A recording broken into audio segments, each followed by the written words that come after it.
بسم اللہ الرحمن الرحیم۔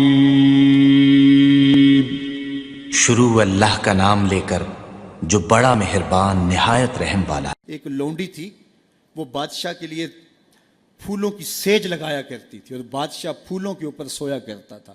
مدتیں بیت گئیں، جب سے ہوش سنبھالی یہی وظیفہ تھا، بادشاہ کے لیے پھولوں کی سیج بچھا دی جاتی، بادشاہ کے اس پھولوں بھری سیج پہ استراحت کرتا۔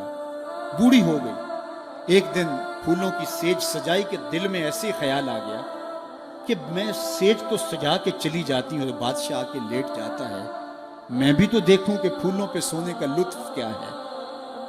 تو وہ اپنی کمر سیدھی کرنے کے لیے پھولوں کی سیج پہ لیٹ گئی، سارے دن کی تھکی ہوئی تھی، آنکھ لگ گئی۔ بادشاہ وقت پہ اپنے کمرے میں داخل ہوا تو اس نے دیکھا کہ ایک لونڈی اس کی سیج پہ سوئی ہوئی ہے، بڑا غصہ آیا۔ بادشاہوں کی غیرت ہوتی ہے، اس غیرت کی وجہ سے اس نے جلاد کو بلایا، اسے اٹھاؤ، الٹا لٹکاؤ اور اتنا مارو کہ اس کی جان نکل جائے، باقی لونڈیوں غلاموں کو پتہ چل جائے کہ بادشاہوں کی سیج کتنی مقدس ہوتی ہے۔ اس لونڈی کو وہاں سے دبوچا گیا، الٹا لٹکا دیا گیا اور جلاد کوڑے مارنے لگا۔ وہ روتی چیختی چلاتی، اچانک روتے روتے اس نے ہنسنا شروع کر دیا۔ جب وہ ہنسی نہ تو بادشاہ نے جلاد سے کہا رکو اور اسے پوچھو روتی کیوں تھی اور اسے یہ پوچھو کہ ہنستی کیوں ہے۔ تو جلاد نے کہا کہ کیوں روتی تھی؟ اس نے کہا جب کوڑا لگتا تھا تو جان نکلنے کو آتی تھی، میں روتی نہ تو اور کیا کرتی۔ کہا یہ بات تو میری سمجھ میں بھی ہے، لیکن یہ بات سمجھ میں نہیں، تو ہنستی کیوں ہے؟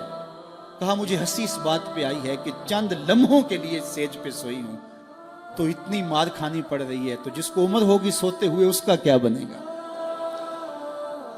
ہماری یہ فکر ہونی چاہیے کہ دنیا کے اوپر جو ہمیں نعمتیں ملی ہیں ہم نے اس کا حساب دینا ہے۔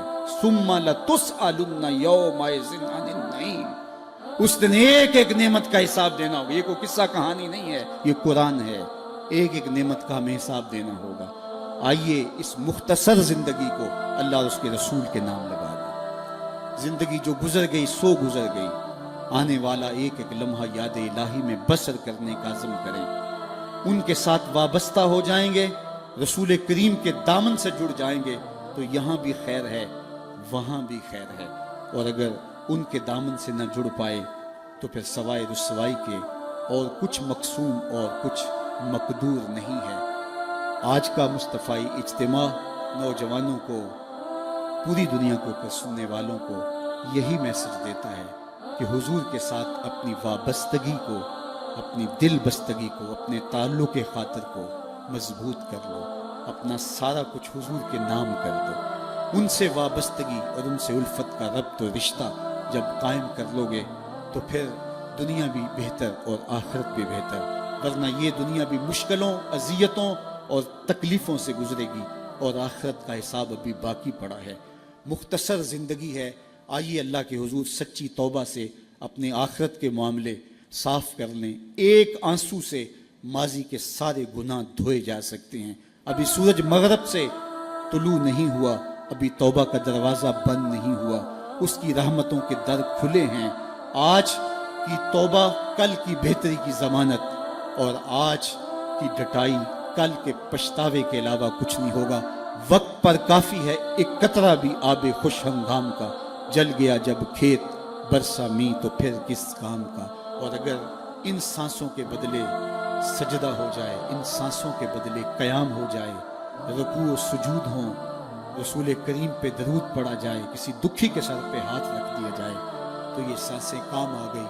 وہ خوش نصیب ہیں جنہوں نے اپنی سانسیں اللہ اور اس کے رسول کے نام وقف کر دیں، اور وہ بد نصیب جو اپنی سانسیں، اپنا وقت اور اپنی قیمتی زندگی برباد کر رہے ہیں۔ اب بھی وقت ہے، اب بھی موقع ہے، توبہ کا دروازہ کھلا ہے، سورج مغرب سے طلوع نہیں ہوا، در رحمت گشادہ ہے۔ آئیے میں اور آپ اللہ کے حضور سچی توبہ سے اس کی چوکھٹ پہ حاضری دیں اور اپنے گناہوں کی معافی مانگیں۔ جس شوق و محبت سے، جس پیار کے ساتھ آپ لوگ تشریف لائے، میں آپ سب لوگوں کا شکر گزار بھی ہوں۔